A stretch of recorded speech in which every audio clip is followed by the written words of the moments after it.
The Ranch Rolodex is where ranching, business, and relationships come together. Hosted by Kerri Jackson, Zach Hopson, and Daniel Unruh, the show is built around conversations with the people who know what it means to start from nothing and build something real. Every episode pulls a new contact from the Ranch Rolodex, the kind of people you would call when there's a problem to solve, a deal to make, or wisdom to pass down. There's stories about grit and faith, risk and stewardship, and the relationships that build ranches, businesses, and communities from the ground up. Welcome to the Ranch Rolodex.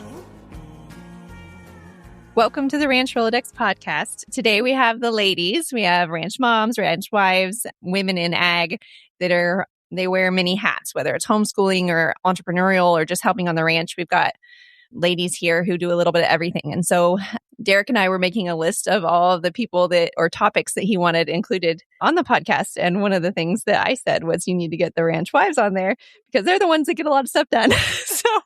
So here we are.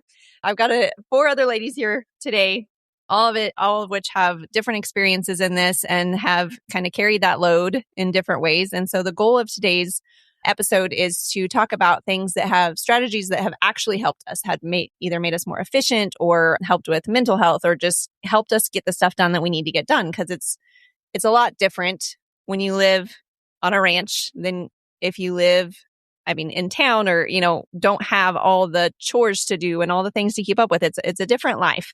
And actually, Jill, at one point you said it brought a lot of camaraderie when you do meet those other ladies. And I think there's a lot of truth to that because it's like you understand where they're coming from. It's different. So let's start off with going around and everybody kind of telling us what you do, what your load is, what you're involved with, and then we can kind of maybe get into strategies from there. So I'm Jill Carr. We ranch nearby here, so I'm supporting my husband in that. We have 3 little kids, and I have a podcast production business, so I'm doing that. And yeah. I'm Emilie Hopson.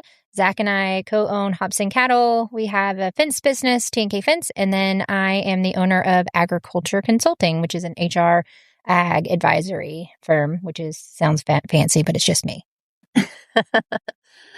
I'm Nicky Tiffany, and I live here in Council Grove. I own the Territory Ballroom, which is where we're meeting now. And it's simply a venue in a historic building. I've got Airbnbs upstairs, and so we host a lot of different functions and groups, some weddings as well. I have 5 kids and also live on some acreage. I grew up showing horses, so that's my background, and keeping those suckers alive and well and all of that is a lot too, but lots of different hats in this room. Hi, I'm Elli Unruh. I live in East Central Kansas with my husband. We have a couple kids that are about 4 and 6. He is a full-time firefighter. I work part-time at the vet clinic, about 20 hours a week. So I'm trying to balance part-time work and raising kids and helping him while he's on shift for 24 hours at a time. I'm Kerri Jackson. And I am home with boys. I have a background in agriculture, but right now I'm a stay-at-home mom.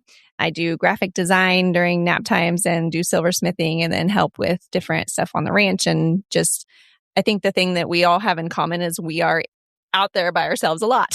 And so the purpose of this podcast is really to connect ranchers with resources. In this case, it's to connect the women on the ranch with resources also. And I think something that actually I've heard before and I've been working on is boundaries in my life. One of the things that I need to be able to function well and to get all the stuff done that I have to get done, which is often a big load, more than I feel like I can bite off in a morning, is setting boundaries and know that like how I'm going to spend my time, where it has to be at. And Nicky, one time you told me that you've homeschooled 5 kids. That one of the things that you did was you were home 3 days a week, no matter what. You were home 3 days a week. So can you tell me more about like the strategies that you've used? Because that's a heavy load to do 5 kids of homeschooling with all the other stuff. Oh, yes. I'm a little bit of a control freak. So that might have been part of my reasoning for homeschooling. So years ago, I think we were at a conference, a homeschool conference, and they always have big libraries, used books. You can shop all day long. And I found this book. I should have brought it today, but it was huge, big, thick book. And it talked about systems and household systems. So that book helped me realize that Mondays were going to be laundry day. Tuesday was a kitchen day. Wednesday is office day. Thursday's something else, barn day, I don't remember. And Friday is our town day. So it didn't matter really how you structured it, but that's all that got done that day. So I wasn't trying to get, laundry, of course, carried over, but I wasn't trying to get to town on Monday and then forget that I had something in the wash or not get this chore done. Whatever day was kitchen day, that was the day I meal planned, but I didn't go to the grocery store that day. I cleaned out the kitchen or cleaned a drawer out or mopped the floors, whatever it was.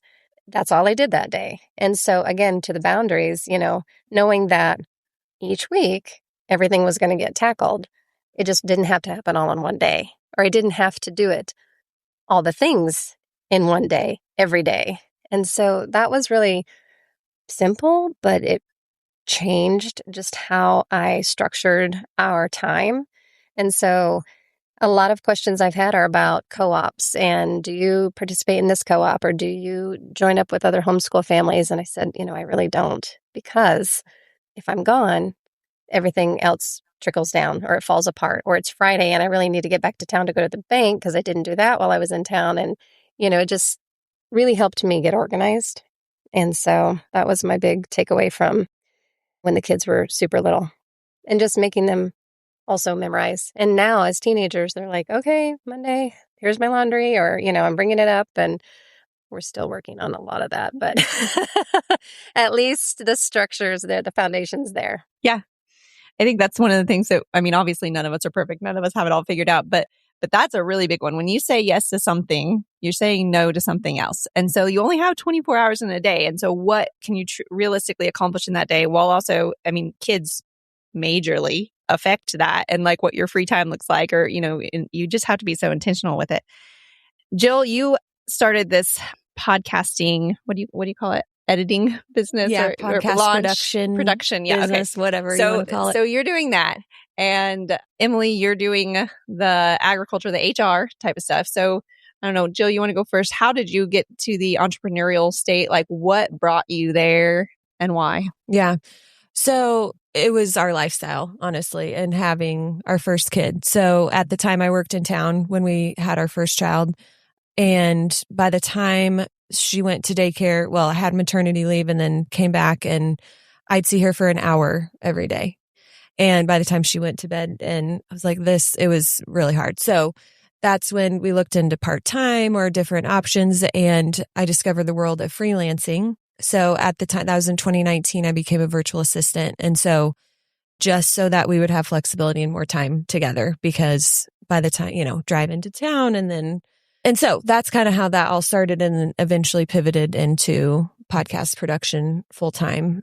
Even though it's hard, and sometimes you work on Saturdays and sometimes you work till midnight, and sometimes, just like anything, there's pros and cons, but I stick with it for lots of reasons. But the flexibility and how it supports our family schedule is like the biggest one, because I can't be in town. And when, at those set hours, like I need to have flexibility in when I work. And then, yeah, Isaac and I have really leaned into that of like, we're both self-employed. We can go to lunch together if we want. And then that means we're probably going to have to work in the evening, but you can do those things or go have a pool day or, whatever. I'm just giving fun examples, but it's just been vital to our family. Yeah, I think ours really the girls started public school last year. I wish I could homeschool. It is not in my veins. I wish I could, but they started public school last year and it didn't make sense to drop them off. So they rode the bus, and I was excited about them getting the experience of being on the bus and all the things that happen on the bus.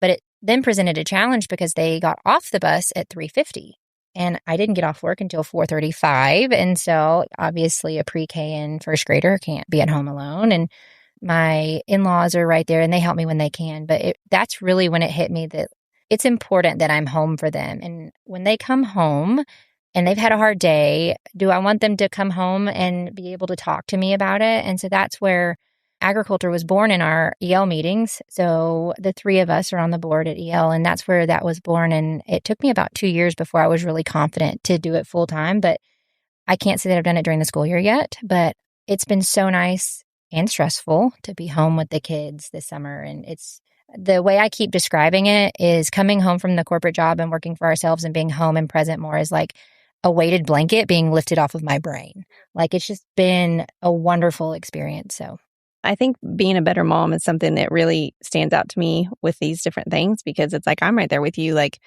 I mean, it changes my whole day. If I have spent time focused on my kids without all the distractions, without all the other things, I'm intentional with my time and intentional with like how I'm handling them, then I have a lot more freedom to get more stuff done because they're in good shape. But if they weren't in good shape first and made a priority, and I think that that's kind of the thing that we can all relate on is like being a mom is obviously a huge thing. And so kids are going to be the priority, but there's all the ranching stuff that you have to carry also. I think something for me and Elli also is this is also a development from our EL meetings through Ranching for Profit. But Derek and I would just be constantly not on the same page. Like I wouldn't know what he was doing. He wouldn't know what was on my plate. And that was not good. And so lately we've been doing it. It was supposed to be monthly meetings to kind of sit down and go through the calendar and go through expectations and, all the things, finances and everything. And it's become a weekly thing. And we've started doing that. And it has helped a ton because then he understands what I've got going on. I understand what he's got going on. I understand the reason why he's doing what he's doing. But the monthly or the weekly at this point meetings have been a game changer for us. And you've said it's... Yeah, Daniel and I have been doing it for probably over a year now where we just put them on the schedule and, sometimes we have an agenda, sometimes we don't, but it really just helps get us on the same page. And we talk about the business side of things, but we also just talk about personal, like this is what the kids have going on. This is where I could use some help. Those expectations, if we expect them to help, but they don't know what we need help with. Yeah, we tried to do them at night. Night does not work because I need sleep. So yeah, for a while, we actually would have some girls from our church come down and watch the kids just so that we could do it in the morning because we always were trying to do it after the kids went to bed and it just didn't work. So like just that morning when you're fresh, just getting it done. Yeah, that's something. So we do it when Derek gets home from work usually, or on a Saturday, we usually just turn on a movie for the boys. But I've been surprised that it doesn't take that long to get through all of our stuff. I mean, it takes we can be through it in 30 to 40 minutes and we cover everything. I mean, dreams is on our list. The expectations per event in the week. Are you taking the kids during that event or am I? Kind of what are we doing there? Finances, how are we doing? What's the budget look like? And that's been great to be on the same page about. Something that I told you guys I wanted to that made a huge change for us is separating ranch and personal, which finances, which I mean is probably a common business practice. But that's been a game changer because then I'm not tracking the personal budget and then saying, what the heck is this agricultural thing? Where'd this come from? I didn't expect it or whatever. And so having those separated rather than having personal fund the ranch, that has been wonderful. So that's a huge one for me, both the meetings and separating the ranch and personal finances. What do you guys do for your mental health for yourselves? I ride my horse after the kids go to bed. I like to get up before my kids, which isn't always easy, but I need that head start before, if they wake me up, it's not good for anybody. So I need some runway, and that I wasn't always a morning person, but that's become huge. And that's actually when Isaac and I usually do our meetings. Ours aren't as formal, but just sitting over coffee and talking about getting on the same page or just even talking about the day before. Cause sometimes a whole day can go by and you're we didn't even chat.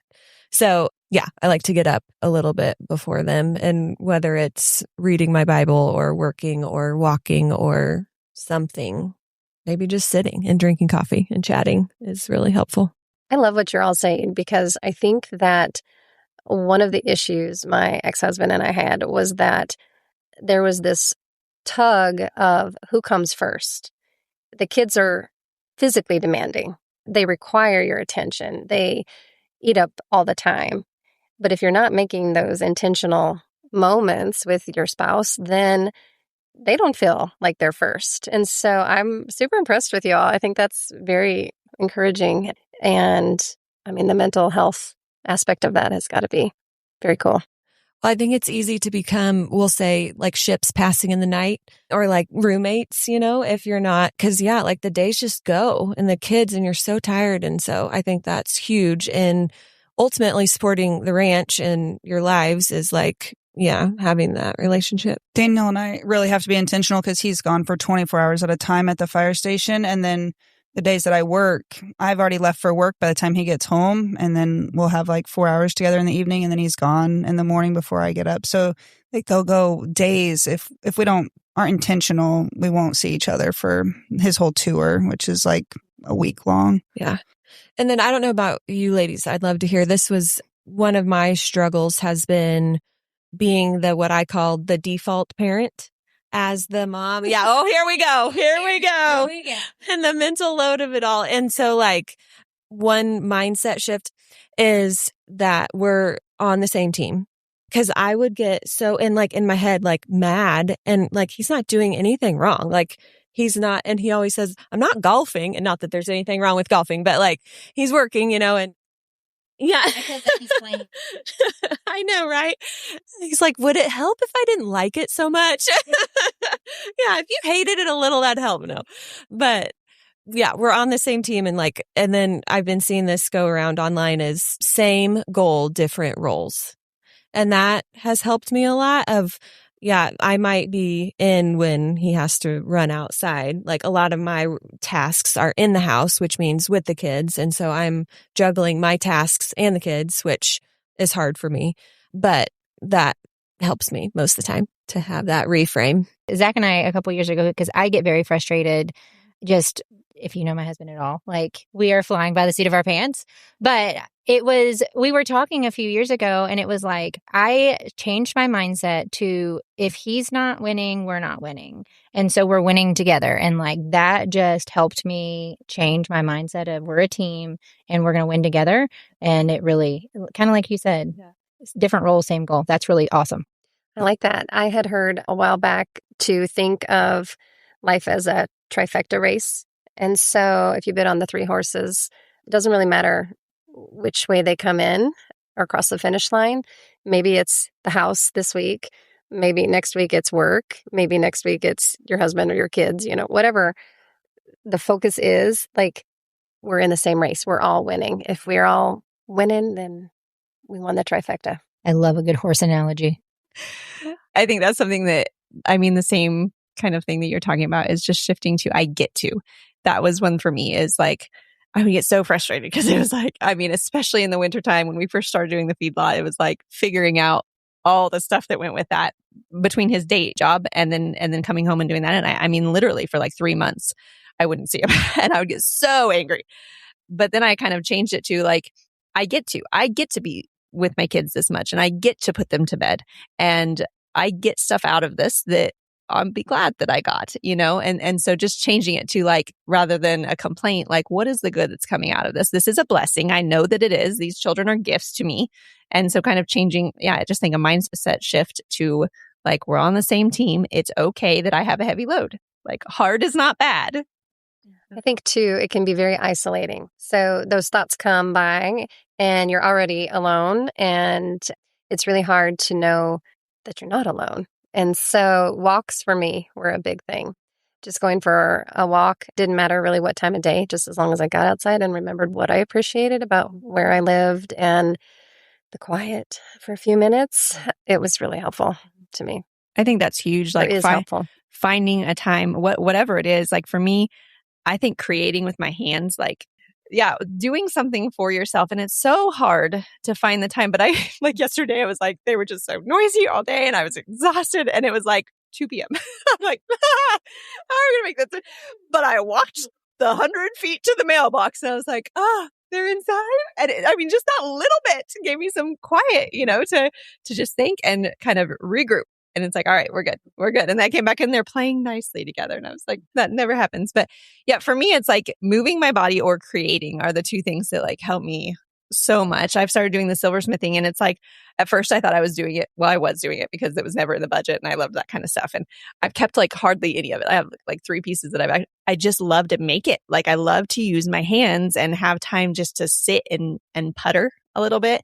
And I think that's so like, that's by God's design. Like we are made to do stuff other than just take care of everyone else. Not that that's a bad thing. Serving is wonderful, but like you also have to fill your cup sometimes. And whatever that is, like I know like some people it's cooking or, whatever that is. I think it's so important to find like 15 minutes a day. It doesn't take a lot, but just a little bit of time just for you in a day, because it doesn't happen a lot. Okay, I have to ask though. So my kids are older and can stay at home, and I have drivers in the house, but I stumbled across a little secret in Manhattan that I really like, which is 45 minutes or so, about an hour from my house. And it's the sauna and the cold plunge. Have you tried that? I am addicted. So I've I heard really the love cold it. plunge for women does like a cortisol spike. Is that not, I don't know. I don't actually know that. I've never tried it. Spikes the proper stress hormones and helps lower your cortisol. So you sit in the hot sauna and then you get in the freezing cold water. You go back and forth, $15 for a half an hour. Mm-hmm. It doesn't, just whenever I could escape. So You've told me before, Emily, about doing like, you wanted to do like there's like a pitch black room. We were just in Colorado and we saw it. They were advertising it. The sensory deprivation. Yes, but it's like a pitch black room that's what I'm and you just talking float in a water. The float pods. Yeah. Might be kind of sketch, but We should all go do that and Let's go go float float. together. Yeah. The overstimulation is real. It is. Oh, yeah.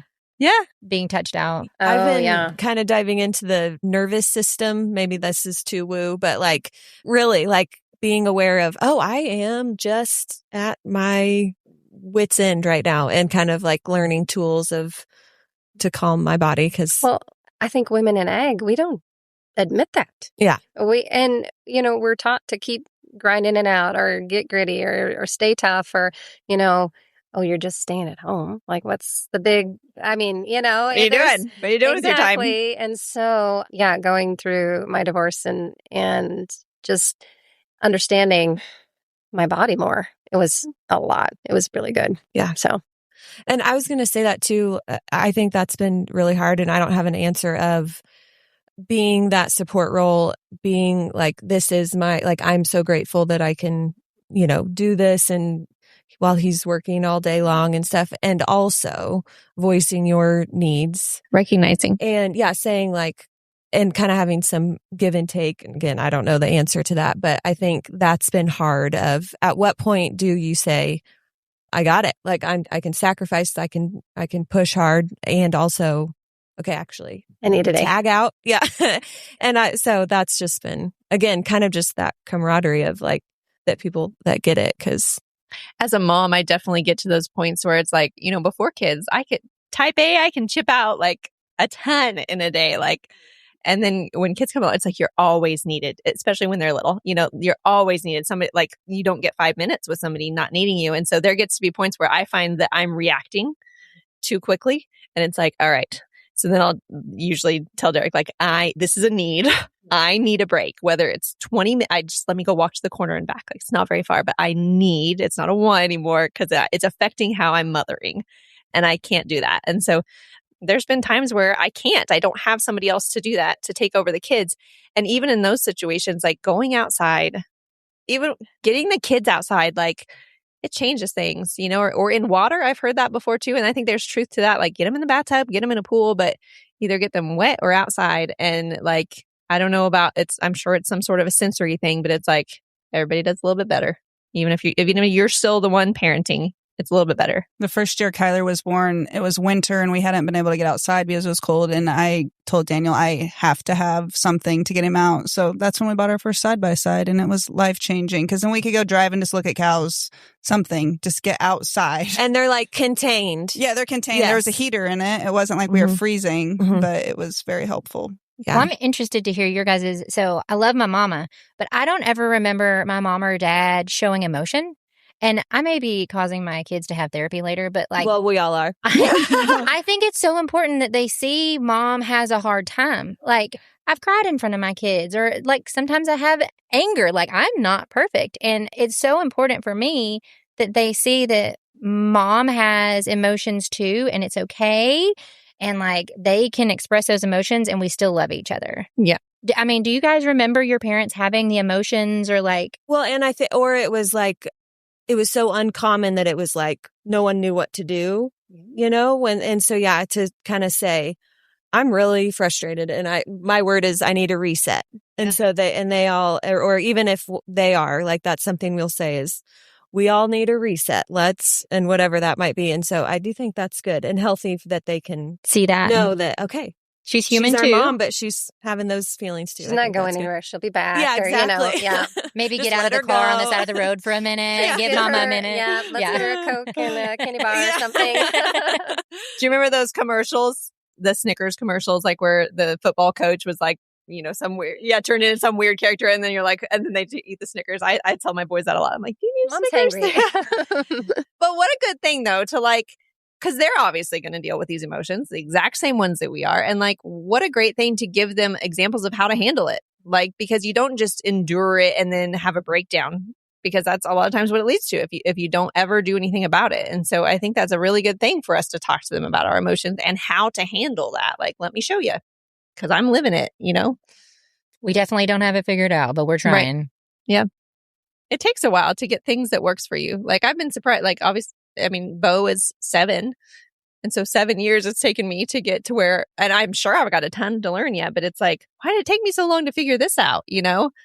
Well, and I think I'm only 7 years in also in motherhood, but I'm like, it changes. It's like you figure one thing out and it's working. Finally and get then, that done. yes, whether it's a change in like actual seasons, like you can't be outside as much because it's winter or school starts again or whatever. It's like, my gosh, I just got that one figured out. Yeah, let's go again. So, and I think that's just life in general, but always changing. Yep. Yeah. All right. So I want another opinion from you guys. We were talking in the car earlier about things that have helped or not helped, and talking about mindset shift with Zach. So I didn't really grow up in ag. I showed animals, and we lived on like a little hobby farm, but I wouldn't say this kind of ag that I grew up in. So I didn't understand the lifestyle. I didn't understand the time commitments and what it takes to keep this number of animals alive sometimes. And so when Zach and I first got married and we had our first kid, I remember saying, okay, well, what time are you going to be home? What time are you going to be home? And he would say, oh, I'm going to be home at 6. And then it was like 6:02 and you're pissed, right? Oh, yeah. And so we finally had a conversation. I don't know, maybe it was 2 kids in. He was like, look, like in this lifestyle, there are things that we can't predict. And I just need you to give me the benefit of the doubt. And it was that one little mindset shift to where I was like, okay, I'm just not going to expect you home at all. I'm going to, in my mind, I'm going to do dinner time. I'm going to do bath time, and I'm going to do it by myself. And I'm okay with that because I get to be their mom. And then he would show up at 6:02 and I was like, yes, I have bonus. help. Yeah. So are there other things that you guys have experienced like that has helped your mindset? That's just like literally a mindset shift. It's still the same situation. Anything that you guys can think of? I think for me, coming to the realization that I control me and nobody else, not my children. Like, I'm not in control of my children. I can guide them and correct them, but I'm not in control of them, and I don't control my husband. And so I think coming to that realization that like, I choose how I handle it and they're going to choose how they handle it. And if it's different than me, then that's okay. I'm not them and I can't expect that out of them.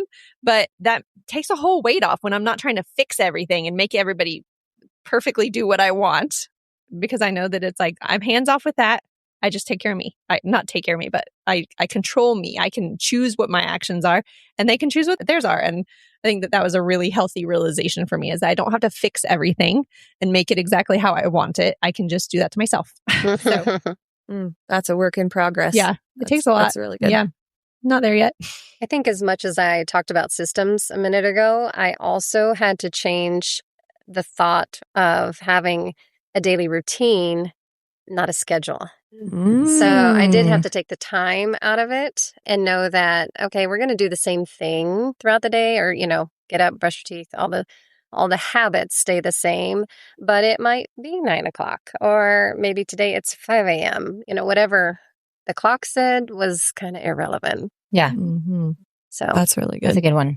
Which is probably why I'm always late. Fit right in with this. But you showed up. Yeah, that's right. Something that's helped me, and we're still working on it, but I did not grow up around here.